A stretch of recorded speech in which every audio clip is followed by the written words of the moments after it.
ایک ایسا شخص جسے اللہ کی اجازت سے علم دیا گیا ہے، وہ بیتے وقت اور مستقبل کے بارے میں جانتا ہے۔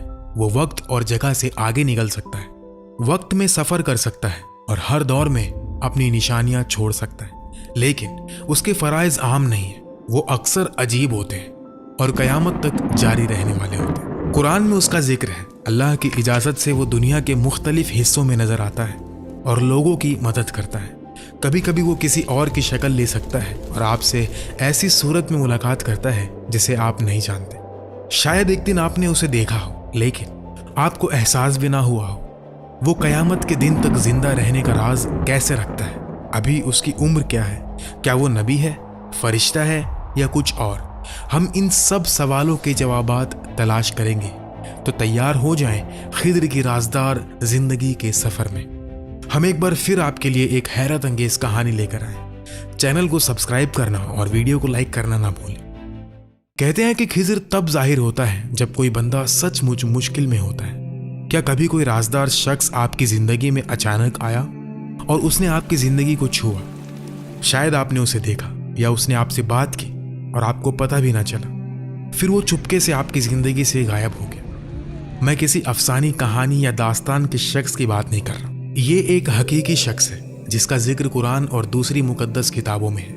اسے اللہ نے خاص علم اور گہری سمجھ دی تھی۔ ایک نبی بھی اس کا شاگرد بنا اور اس سے اللہ کے دیے ہوئے حیرت انگیز علم سیکھنے کی کوشش کی۔ قرآن میں اس کا نام سیدھا نہیں لیا گیا، لیکن سورہ الکہف میں ایک ایسے بندے کا ذکر ہے جو ایک عجیب سفر پر نکلتا ہے۔ اکثر اسلامی علماء اس بات پر متفق ہیں کہ یہ شخص خضر ہے۔ اگر آپ تیار ہیں تو چلے وقت میں پیچھے چل کر خضر کے بارے میں اور جانیں اور یہ تلاش کریں کہ وہ کب پیدا ہوا۔ اس کی پیدائش کی تاریخ یقین سے نہیں معلوم، لیکن کچھ کہتے ہیں کہ وہ حضرت قابیل کے بیٹے حازو کی نسل سے تھا جو حضرت آدم علیہ السلام کے بیٹے تھے۔ دوسرے لوگ کہتے ہیں کہ وہ حضرت نوح کے بیٹے سام کے خاندان سے تھا۔ ایک اور دلچسپ کہانی کہتی ہے کہ خضر اور ذوالقرنین دو بہنوں کے بیٹے تھے، یعنی ان کے خالہ زاد بھائی تھے۔ ہمارے نبی محمد صلی اللہ علیہ وسلم نے ایک حدیث میں بتایا کہ خضر کو الخضر اس لیے کہا جاتا تھا کہ جب وہ سوکھی گھاس پر بیٹھتا تو وہ گھاس ہری اور زندہ ہو جاتی۔ اس کی سب سے بڑی خصوصیت یہ ہے کہ اللہ کے دیے ہوئے علم کی وجہ سے وہ ہزاروں سال بعد بھی زندہ ہے اور چپکے سے ہمارے درمیان چل پھر رہا ہے۔ بہت سے لوگ مانتے ہیں کہ خضر خاص لمحوں میں ظاہر ہوتا ہے اور کچھ واقعات کا رخ بدل دیتا ہے۔ ہاں، یہ سچ ہے کہ ہر زندہ چیز کو موت کا مزہ چکھنا ہے، تو پھر یہ کیسے ممکن ہے کہ خضر اتنے لمبے عرصے سے زندہ ہے؟ بہت سے اسلامی علماء نے اس سوال کے مختلف جوابات دیے ہیں۔ اصل میں یہ خیال کہ خضر زندہ ہے مختلف روایتوں کے ذریعے ہم تک پہنچتا ہے۔ سب سے پہلے جعفر صادق نے اپنے والد سے روایت کی کہ خضر کا ایک دوست تھا جو فرشتہ تھا۔ خضر نے اس فرشتے سے لمبا جینے کا راستہ پوچھا۔ فرشتے نے اس سے کہا کہ وہ آب حیات ڈھونڈے جو زندگی کا پانی ہے اور اندھیرے میں چھپا ہے۔ خضر ذوالقرنین کے آگے نکل گیا اور اس نے یہ پانی ڈھونڈ کر پی لیا۔ ذوالقرنین کو یہ نہیں ملا، اس وجہ سے خضر ابھی تک زندہ ہے، لیکن وہ ہم جیسا نہیں جیتا۔ اسے کھانے پینے کی ضرورت نہیں ہوتی جیسی ہمیں ہوتی ہے۔ اس کی زندگی الگ ہے، اسے دوسری سطح کی زندگی کہا جاتا ہے۔ خضر اور الیاس علیہ السلام آزاد اور خاص طریقے سے جیتے ہیں۔ وہ وقت اور جگہ سے بندھے ہوئے نہیں ہیں۔ وہ ایک ہی وقت میں کئی جگہ پر ہو سکتے ہیں۔ کبھی کبھی وہ ہماری طرح کھانا بھی کھاتے ہیں، لیکن صرف جب وہ چاہتے ہیں، نہ کہ ضرورت کی وجہ سے۔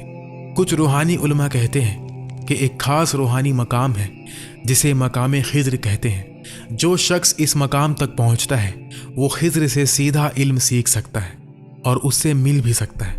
خضر مشکل وقت میں لوگوں کی مدد کرتا ہے، ان کے مسائل حل کرتا ہے۔ اللہ کی اجازت سے وہ ایک ہی وقت میں کئی جگہ ظاہر ہو سکتا ہے اور لوگوں کی مدد کرتا ہے۔ وہ ان لوگوں کا ساتھ دیتا ہے جو اللہ کی اطاعت کرتے ہیں اور اس کے راستے پر چلتے ہیں۔ اس کی مدد ایسی جگہ سے آتی ہے جہاں سے لوگوں کو امید بھی نہیں ہوتی اور اکثر لوگوں کو پتہ بھی نہیں چلتا۔ وہ کسی اور شخص کی شکل بھی لے سکتے ہیں۔ خضر کے پاس اللہ کا دیا ہوا خاص علم ہے جسے علم لدونی یا علم غیب کہا جاتا ہے۔ اس میں بیتے ہوئے اور آنے والے وقت شامل ہے۔ یہ علم کتابوں سے نہیں سیکھا جا سکتا، یہ اللہ کا انعام اور رحمت ہے۔ خضر کو یہ علم دیا گیا ہے۔ ایک روایت کے مطابق البراء نے بتایا کہ دنیا میں 4 انبیاء زندہ ہیں اور وہ زمین کے لوگوں کے لیے حفاظت کا ذریعہ ہیں۔ 2 زمین پر ہیں، خضر اور الیاس علیہ السلام، اور 2 آسمان میں ہیں، عیسیٰ اور ادریس علیہ السلام۔ اکثر اسلامی علماء کہتے ہیں کہ خضر ایک نبی ہے، لیکن یہ اختلاف ہے کہ کیا وہ لوگوں کے لیے رسول تھے۔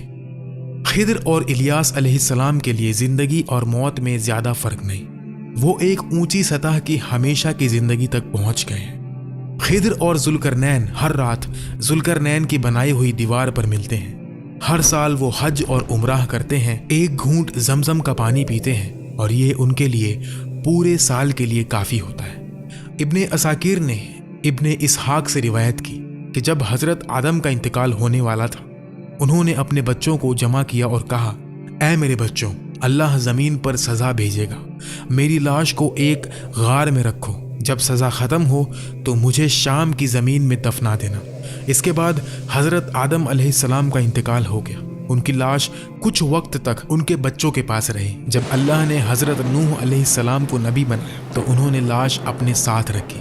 جب طوفان آیا اور زمین پانی سے بھر گئی، نوح نے اپنے 3 بیٹوں سے کہا کہ لاش غار میں لے جائیں اور دفنا دیں، لیکن انہوں نے کہا کہ زمین خوف اور خطرے سے بھری ہے، ہم راستہ نہیں جانتے، انتظار کریں کہ لوگ بڑھیں اور دنیا محفوظ ہو جائے۔ نوح نے جواب دیا۔ آدم نے اللہ سے دعا کی تھی کہ جو اسے دفنائے وہ قیامت تک زندہ رہے، پھر بھی لاش ویسے ہی رہی جب تک خضر نہیں آئے۔ خضر نے آدم علیہ السلام کو دفنایا اور اس وجہ سے اللہ نے اسے جب تک وہ چاہے زندہ رہنے کی اجازت دی۔ جیسے کہ پہلے بتایا، خضر مختلف لوگوں کی شکل لے سکتا ہے۔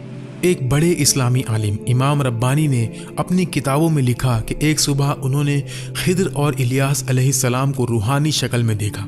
خضر نے روحانی انداز میں بات کی اور کہا، ہم روحوں کی دنیا میں ہیں، اللہ نے ہمیں روحوں کو ایسی طاقت دی ہے کہ ہم انسانی جسموں کی شکل لے سکتے ہیں اور ان کی طرح نظر بھی آ سکتے ہیں، لیکن یہ ضروری ہے کہ ہم اس کہانی کے نقطوں کی حقیقت سمجھیں تاکہ آپ بھٹک نہ جائیں۔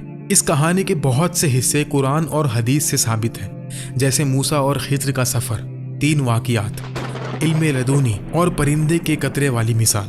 یہ سب سورہ الکہف اور صحیح بخاری سے ثابت ہے، لیکن کچھ نقطے ایسے ہیں جو قرآن اور حدیث میں نہیں ملتے۔ مثلا خضر کا وقت میں سفر کرنا، شکل بدلنا، ہزاروں سال زندہ رہنا یا قیامت تک مدد کرنا، یہ صوفی روایتوں یا فولکلور کا حصہ ہے، لیکن صحیح حدیث سے تصدیق نہیں ہوتی۔ اسی طرح خضر کے قابیل یا سام کے نسل سے ہونا، ذوالقرنین کے ساتھ کزن ہونا، آب حیات پینا، آدم کی لاش دفنانا یا ہر رات ذوالقرنین کی دیوار پر ملنا، یہ سب اسرائیلیت یا ویک روایت ہے جو قرآن اور حدیث میں نہیں ہے۔ 4 زندہ نبیوں کا نقطہ بھی اختلافی ہے، صرف حضرت عیسیٰ علیہ السلام کا زندہ ہونا صحیح ہے۔ ہم نے یہ سب اس لیے بتایا تاکہ آپ قرآن اور سنت کی روشنی میں سچ جانیں، جو صحیح ہے اس پر یقین کریں اور جو روایت یا کہانی ہے اسے دلچسپ داستان کے طور پر سن لیں، لیکن یقین کے لیے صرف قرآن اور حدیث کو اپنائیں۔ تو اب چلیں خضر کی سب سے مشہور اور رازدار کہانی کی طرف جو قرآن اور حدیث میں بیان کی گئی۔ خضر نے موسیٰ علیہ السلام کو غیبی علم سکھایا۔ یہ اس وقت ہوا جب فرعون ریڈ سی میں ڈوب گیا تھا۔ اس بڑے واقعے کے بعد موسیٰ نے اپنی قوم کو محفوظ جگہ پر لے گئے۔ ان کی قوم ان کے علم سے حیران تھی۔ ایک شخص سے رہا نہ گیا اور پوچھ لیا، اے موسیٰ، کیا زمین پر کوئی آپ سے زیادہ علم والا ہے؟ موسیٰ نے سچے دل سے جواب کیا، مجھے نہیں معلوم کوئی ایسا ہے۔ اس وقت اللہ کی طرف سے وحی آئی۔ اللہ نے بتایا کہ زمین پر ایک بندہ ہے جسے اللہ نے آپ سے زیادہ علم دیا ہے۔ اللہ نے کہا، 2 دریاؤں کے ملنے کی جگہ پر ہمارا ایک بندہ ہے جسے تم سے زیادہ علم دیا گیا ہے۔ موسیٰ نے پوچھا، اے میرے رب، میں اسے کیسے ڈھونڈوں؟ اللہ نے کہا، ایک مچھلی اپنے ساتھ لے جاؤ اور اسے ٹوکری میں رکھو، جہاں مچھلی غائب ہو جائے وہاں میرا بندہ ہے۔ اکثر اسلامی علماء اس بات پر متفق ہیں کہ قرآن میں ذکر کیا گیا یہ بندہ خضر ہے۔ تو موسیٰ اپنے جوان مددگار یوشع کے ساتھ 2 دریاؤں کے ملنے کی جگہ کے لیے نکل پڑے۔ لمبے سفر کے بعد وہ ایک چٹان کے پاس رک کر آرام کرنے لگے۔ وہاں وہ سو گئے۔ جب وہ سو رہے تھے